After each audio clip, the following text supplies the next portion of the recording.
Hi friend, সবাই কেমন আছেন? আশা করি সবাই ভালো আছেন। আজকে আমি নতুন রেসিপি নিয়ে চলে এসেছি, ডাঁটা আলু পোস্ত। এটা নিরামিষ রান্না, আপনারা বাড়িতে করে খেয়ে দেখতে পারেন, আশা করি ভালো লাগবে। তাহলে দেখে নিই আমার কি কি লাগবে। দেখুন আমি কি কি নিয়ে নিয়েছি।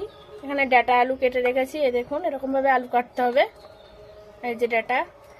আর এখানে নুন আছে, হলুদ গুঁড়ো, জিরে ধনের গুঁড়ো আছে, আদা আছে, কাঁচা লঙ্কা, টমেটো, আদা আমি বেটে নিয়েছি। আর এই যে পোস্ত আছে, পোস্তটাও আমি বেটে নিয়েছি। তাহলে চলুন রান্নাটা শুরু করি। আমি কড়াতে তেল দিয়ে দিচ্ছি, এই দেখুন পরিমাণ মতন তেল দিলাম। এবার তেলটা একটু গরম হোক।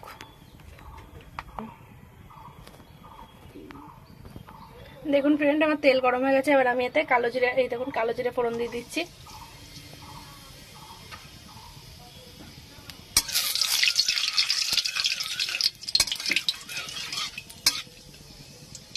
আর দেখুন সব মশলা আমি দিয়ে দিচ্ছি।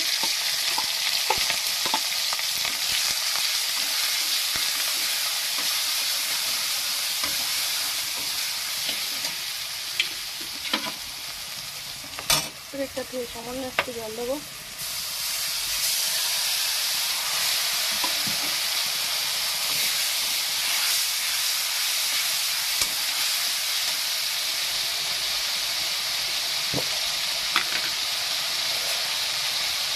দেখুন একটু চিনি দিয়ে দিচ্ছি।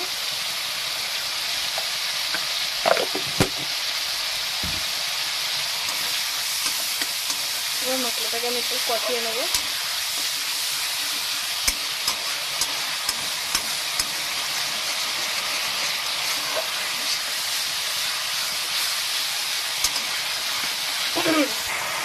দেখুন ফ্রেন্ড, আমার মশলাটা কষানো হয়ে গেছে। অল্প একটু কষিয়ে নিলেই হবে, বেশি কষাতে হবে না।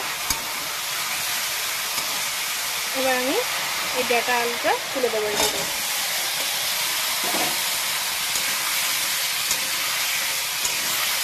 এবার এটা ভালো করে কষিয়ে নিতে হবে। আপনারা আমাদের পুরো ভিডিওটা দেখবেন, স্কিপ না করে। আশা করি ভালো লাগবে। ভালো লাগলে লাইক করবেন, শেয়ার করবেন এবং আমাদের চ্যানেলটিকে সাবস্ক্রাইব করবেন। পাশে থাকা বেল আইকনটি প্রেস করে দেবেন, তাহলে আমাদের ভিডিও আপনাদের সামনে আসবে। আপনারা পুরো ভিডিওটা দেখতে পারবেন, যা ভিডিও ছাড়বো আপনারা দেখতে পারবেন।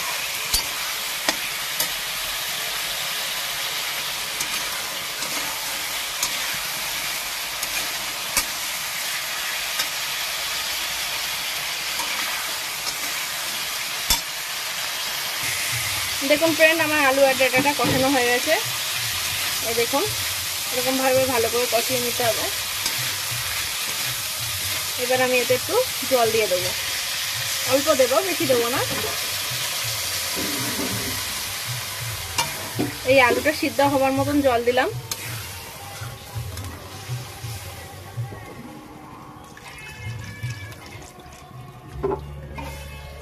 এবার একটু ঢেকে দেবো।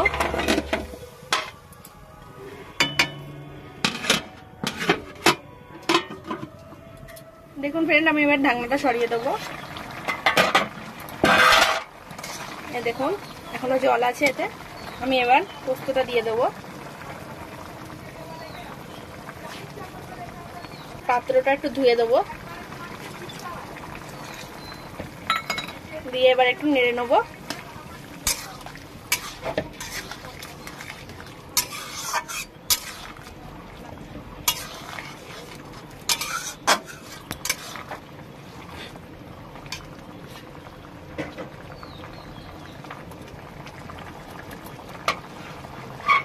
দেখুন আমি আরেকবার একটু ঢেকে দেবো। এই দেখুন ফ্রেন্ড, আমার রেসিপিটা কমপ্লিট হয়ে গেছে। এই দেখুন এরকমভাবে আপনারা বাড়িতে করে খেয়ে দেখতে পারেন, আশা করি ভালো লাগবে। আজকের মতন আমি এখানেই আমাদের রেসিপি শেষ করলাম। আপনারা সবাই ভালো থাকবেন, সুস্থ থাকবেন। পরবর্তী ভিডিও দেখার জন্য অপেক্ষায় থাকবেন। টাটা।